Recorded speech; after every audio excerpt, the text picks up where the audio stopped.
This is Work and Learn Abroad.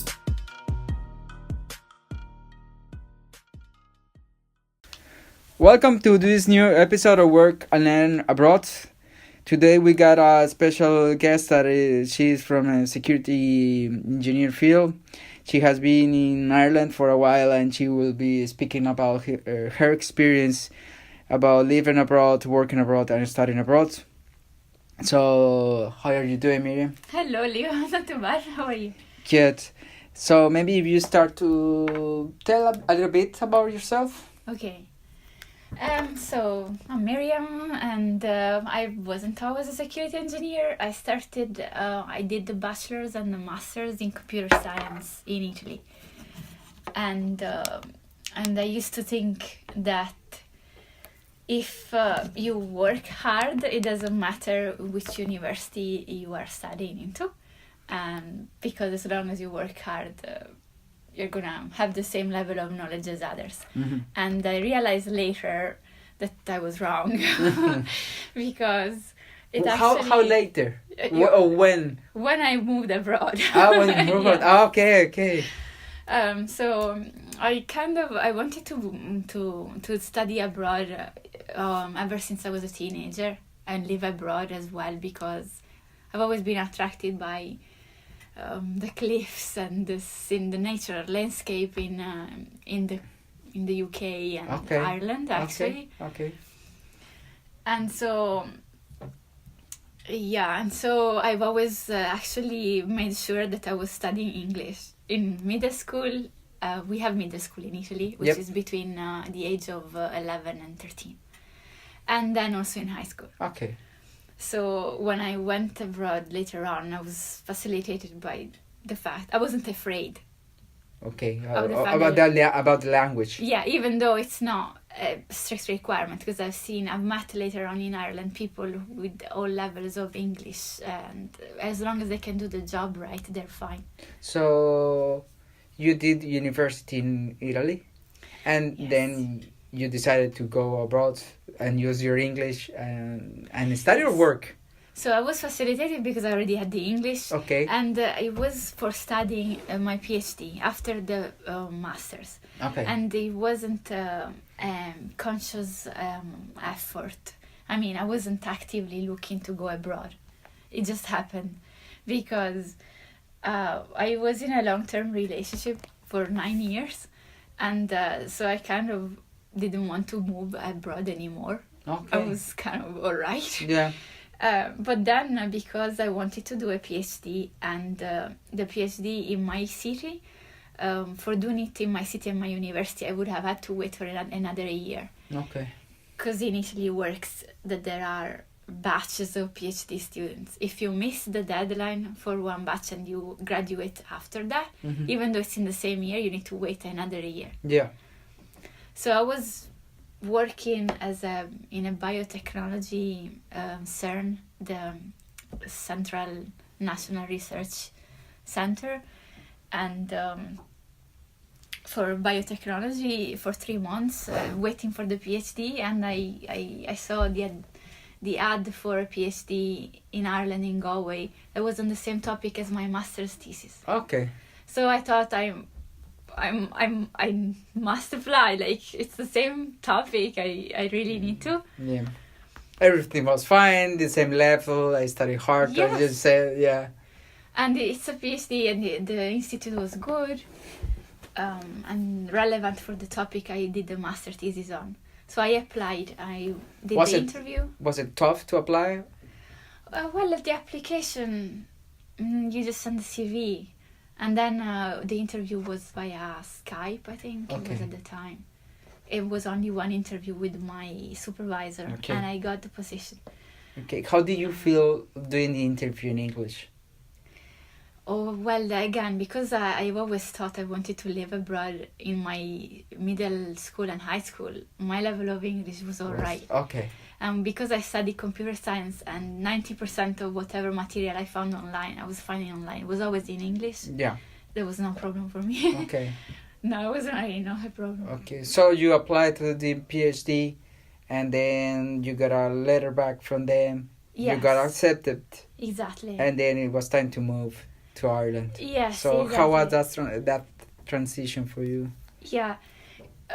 Well, first of all, let me add, it wasn't a problem for me, but maybe it was a problem for the person I was speaking to, because my English was fine for me, Okay. but not for people who were listening to me. Oh yeah.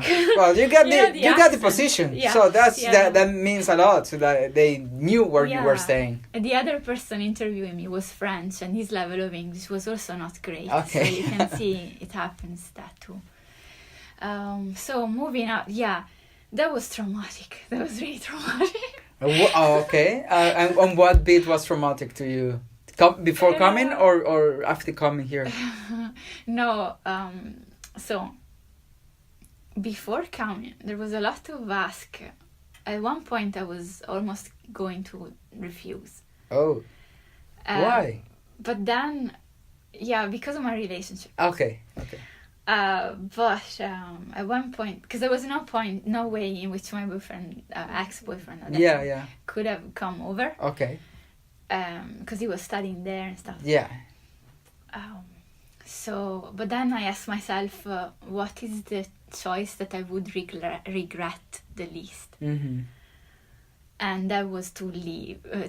I mean, if I hadn't left, I would have regretted it. I would have always thought whatever was happening later on in my life, something was going not great or bad, and I would have always thought, oh, if I had gone. Yeah, true. I remember from when I was applying to the Japanese scholarship, the people. Well, I was not in a relationship, so it was easy to me. I was just saying bye to family. That is hard enough, but it's still family. They know that you are pursuing your dreams. Mm-hmm. But I remember some people were saying, well, I was in a relationship. I had to sit with my partner or my close one and talk through the whole issue, like going to Japan or doing the long relationship. Yeah, if you're married, it gets even harder. Yeah. At least I wasn't married. Yeah. What advice could you provide to the people who maybe someone is listening to this, is thinking about going, and we are just covering the bit from studying, but what advice could you do to those people that maybe they are in the same position in a relationship, they're looking into the PhD or maybe a scholarship that is going to be the best thing in their life, and they might be listening to this, what advice could you say to them? So it depends. So there's different situations. You could be married or not. You could have children or not. Or you could just have a relationship and it could be for a long time or maybe for a short time, but it's still relevant for you. Mm-hmm. The one thing is that it's important that you're happy and satisfied with your life and with yourself. And another thing is that if part of this happiness is the fact that the other person actually cares for you, then the fact that you're leaving is also a proof for this. Okay. Because, for instance, my relationship is kind of funny if you think about it. Because, it lasted 9 years. It was so relevant, important. Yep. But then it was broken after only less than a month that I was abroad. Oh, okay. So you can see that luckily we didn't get married and I left. Because it seems like maybe you just get used to the relationship, but there's problems you kind of don't see or stuff. Yeah. So it's actually a good proof, a good challenge that if it does not stretch too much, it could actually improve the belief, relationship, the belief, your belief in the relationship. Okay. But in general, it's what makes you happy, and if you're not happy, even if your children aren't happy, your partner isn't happy. So if your career matters, and that is usually going abroad is a step that matters a lot for your career, that's for sure. So let's see, you came to Ireland, you were going to do the PhD, and then you at some point while you were doing the PhD is hard enough because you have to prove the community, that you're going to do some improvements and some results, like real results. Yeah. So how do you cope with this, doing the PhD, being in an international environment, communicating only in English, and having the pressure from the PhD? Right. So I came to Ireland. Also, another thing is that I didn't know anybody here. Other people sometimes go abroad and they already know others. But the thing is that there's so many people when you grow abroad that are in the same situation as yourself. So we created some sort of community like that. Somehow it tends to group all people with similar culture, and usually Latin Americans and Mediterraneans. Yeah. You are alike. Or Central Europe in general. Yeah. Like Italy. I'm Italian. I find very much in common with the Irish people as well, and Latin Americans as well. Brazil, Costa Rica. So that helped you to go through those years, you think? It did, because there were parties organized all the time, and it was always open to all the new people. Okay. There was a lot of movement, people coming and going between research assistants and PhD students in the institute. So it was a lot like that. So I will just go. I'll do fast forward. So you did your PhD, you managed your skills, and you were trying to find what you needed for your PhD. You were saying that you thought it was good enough to study hard. It doesn't matter the university. Yeah. So this changed when you were here. Exactly. Because how?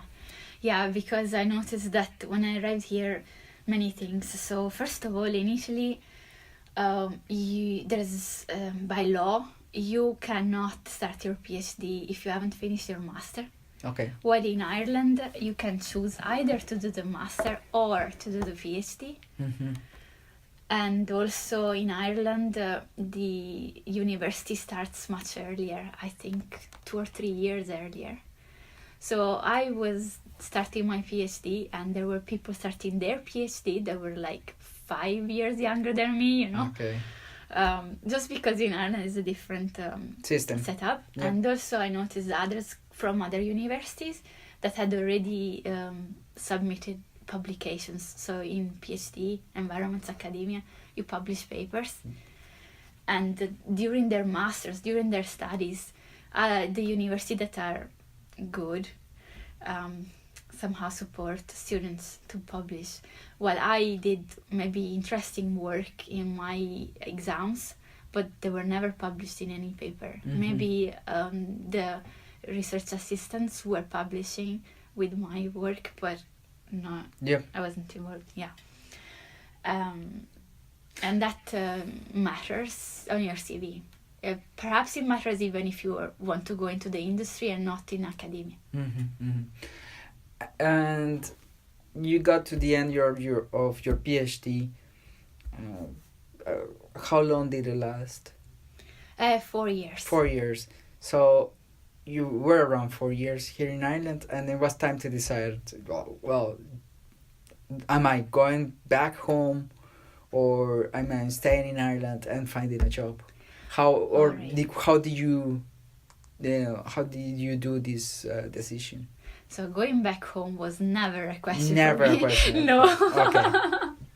Because I'm very happy. You were happy. Okay, nice. Yeah. Before, a few times I thought of going to Germany because I like Germany a lot and the German language a lot. But going back to my city in Italy was never an option for me. I never thought about it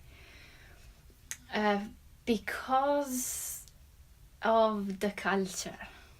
First of all, it's not even the job. Like even before coming here, I had a job, and when you find a job over there, even if it doesn't pay you as much as here, you somehow the cost of life is lower. But at the same time, the city itself and the the entertainment that I get here is another level, you know. Yeah. So there's events, Yeah. cultural events, or natural landscapes, tours. Whenever I have free time, my free time is so much more enjoyable when I'm here. Okay. So you decided to stay, and it was time to get a job. Yes. So how did you do it? And what recommendation could you Right. provide to people that could be looking for a job in Ireland? Yes. Okay. So now it's much easier with LinkedIn, Okay. I say, than when I first moved to Ireland. I mean, LinkedIn was already a thing, but was less used. So on LinkedIn, there's piles of recruiters, and what you should do is probably make a search on LinkedIn and find all the recruiters that are specialized in the area that you're interested in, and then contact them, send them your CV, or submit your CV on those websites that are. I think there's one called Indeed.com or Jobs.ie. There's specific .ie is specific for Ireland, so if you want to go to another country, there must be other websites, and they would contact you when there's a job that somehow applies to your CV, matches your CV. Did you find a difference when you were doing interviews when you were doing job hunting here in Ireland? Do you find it different than when you were doing that in Italy? Yes, initially at that time there wasn't that concept of recruiter, you know, the recruiter that contacts you. I and myself and Leo, and I'm sure everyone in the company gets contacted every week by at least one or two recruiters. Oh yeah. Every month, maybe 5-6 per month. Yeah, or daily. Yeah. Yeah, and that's because there's so much job in Ireland, so it depends on where you live. If you don't live in Ireland, they're never gonna consider you even if your CV matches. So it actually, I have heard people whose amount of contacts from recruiters has increased so much just when they move to Ireland. Okay. Just as soon as they enter physically they come to Ireland to do the job hunting. Yes. Okay. Somehow, I don't know, it's because of the filter search they use. Yeah. I don't know. That was for me the trigger. Like when I came, and then I found out that it was so much different when you actually are here and you said to the guys, "No, I'm here. I'm looking for this and this and this," and they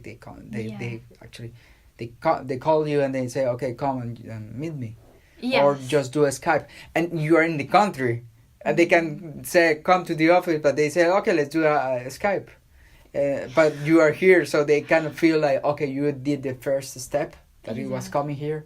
Yeah, perhaps. I don't know how it works in their head or in their process, but that's it. Yeah. And initially it was just much less work than here.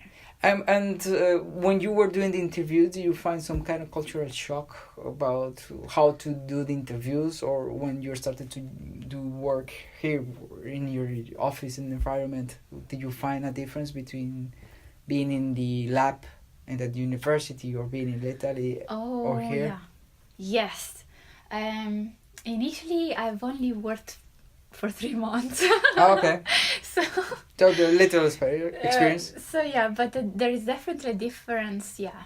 So I can say from experience of my friends who work in Italy and even big companies, like I have friends working who has worked in IBM and Microsoft in Rome, and IBM in Milan, and there's difference. Where can I start? So many differences. But let's say some people have said. No. I start okay. from some. You go ahead. Yeah. Yeah, like some people said like I can say anything, and they will not take it personal. Or some people have said like, well, actually I should be careful what I say because maybe I come too strong into them. And so how do you feel about the Irish little cultural? Okay. Yeah. That not so much coming from Italy. But the main thing that everybody, I'm sure you know as well, everybody repeats it, is that Irish people are not that straightforward. So sometimes if you want to have a feedback and even a constructive feedback, it needs to be sometimes harsh, but Irish people never do that. It's always trying to avoid the direct confrontation. Mm-hmm. They're never confrontation. Mm-hmm. And it's something I really like. Okay. Although sometimes you would like to get some feedback, you just need to adapt to it and try to find a way to get feedback in a different way. But there's talking about the difference between academia and the industry, and Italy industry and Irish industry or Irish American is huge. Okay. So one thing is, especially in American companies that are here, like the ones in which we work, there's so much support for employees, so much benefits for employees because of the competition. Yep. They want to keep you here. It's important for them to keep you here. In Italy, they treat you quite badly as an employee. It's very bureaucratic, very formal environment. There's corruption. I don't want to know. Yeah. So let's say someone is actually thinking about coming. English is fine for them, and then they are looking into offers and salaries, benefits that now you were mentioning. And we at another episode we are talking about how to negotiate, right? Mm-hmm. Like, can you provide some advice about this? Can you negotiate a salary or not, or benefits, or this? I think that you will think if you meet Myriam from 10 years ago and now, and you coming from for a job, will you do something different? Yes, I suppose. Well, I don't know. I don't regret, but I can definitely give suggestions. Yeah. So, at the first time when I was moving from academia into the industry, there's this idea, especially if some of the audience is in academia. Academia people. Okay, I'll just be direct, right? Yeah, sure. Yeah. I'm not talking about anybody in particular, no. right? So, people tend to live a bit in a bubble, in which they're very important. So, they tend to think that because they have a PhD, they can go into management, directly senior managers or team leaders. Mm-hmm. And it's not like that. You get a shock when you move into the industry, and unless you find a job that is exactly in research, exactly on what you were doing before, then you're gonna start as if you just finished your master's degree. Okay. Just like, I started with the title of security engineer, but when I moved to the other company, I was a senior associate, and the lowest is associate. So I was a little bit, a little jump. Yeah, because it was in security. So I was in machine learning in my PhD and software development. So I moved into security. Okay. So one important thing that you will say is to adjust your expectations about what will you get because my degree is this. So and in fact I accepted my first salary that was quite low. I mean, it was an entry level salary. Mm-hmm. I don't know if I could have negotiated that. I think it was good enough, and it was good because of the move of field that I did as well into security. It was also a good thing that I started in a startup, because startups are more open, and you get to do more at different levels, because you need to cover different areas, and it's easier. Other big companies would always require you to have a broad experience in security. If you just jumped into the field, you wouldn't have it. Mm-hmm. So startups are a good entry point. Yeah, and here in Ireland, there's plenty in Ireland. That's the other thing. Like in Italy, there wouldn't be at all. Because there's so much bureaucracy to spin up a startup, and there's not enough investors. Okay. And is there any last advice that you could provide to the audience about moving abroad and working or learning? Right. I would definitely recommend it to everyone because, like, I've been here 8 years, almost 9. But even after 4 years, I had learned more than I would have learned in the previous 15 years of my life. Because you need to be independent, not only in independence because you live in your own house. It's not just that. It's also managing your time and a lot of built up internally that you need to go through in order to cope to not knowing anybody. That lack of net that you have. It's nice to have it, but it's also a very good internal growth when you don't have it. That happens. Yeah. So even if just for a few months, it's not for everyone. People might prefer to live in their city and where they're born. Fine, but definitely try for some months or something. Yeah. I highly recommend it as well.